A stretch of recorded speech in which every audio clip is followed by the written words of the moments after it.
Hi friends, சில பேர் முல்லைப்பூ செடி வச்சுருப்பீங்க.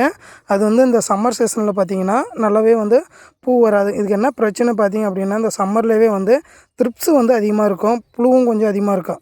பாருங்கள், இந்த மாதிரி பூ சைஸ் வராமல் இருக்கும், கருகுன மாதிரி இருக்கும். இதுக்கு நம்ம என்ன பண்ண போகிறோம் அப்படின்னா, CN+ போரான் கொடுக்க போகிறோம். அந்த பூவுடைய சைஸ்க்காகவே கொடுக்குறோங்க. இந்த போரான் என்ன வேலை செய்யும் அப்படின்னா, காம்பு லென்த்துக்காகவும் பூ சைஸ்க்காகவும் கொடுக்கும். பூ நல்லா இந்த மாதிரி பச்சை கட்டின மாதிரி வராது, ஃபுல்லுமே ஒயிட் கலரில் வரும். பூ சைஸும் நல்லா இருக்குங்க. இந்த டைம் நம்ம கொடுக்கக்கூடிய மருந்து நேம் இது தாங்க. இது பார்த்திங்க அப்படின்னா, ஒரு செடியிலே இவ்வளோ அரும்பு இருக்குது. இந்த மருந்து கொடுத்தோம் அப்படின்னா ரொம்ப அதிகமாகவே நம்மளுக்கு பூ கொடுக்கும். நாங்கள் ஒவ்வொரு டைமும் ஒவ்வொரு மருந்து யூஸ் பண்ணக்கூடிய நேம் நான் கொடுத்துட்டு தான் இருக்கேன். இது யூஸ் பண்ணுங்கள். கண்டிப்பாக என்னுடைய செடியில் எப்படி பூ இருக்குதோ அதே மாதிரி தான் உங்கள் செடியிலும் இருக்கும். என்னுடைய யூடியூப் சேனல் அப்படியே சப்ஸ்கிரைப் பண்ணிக்குவாங்க.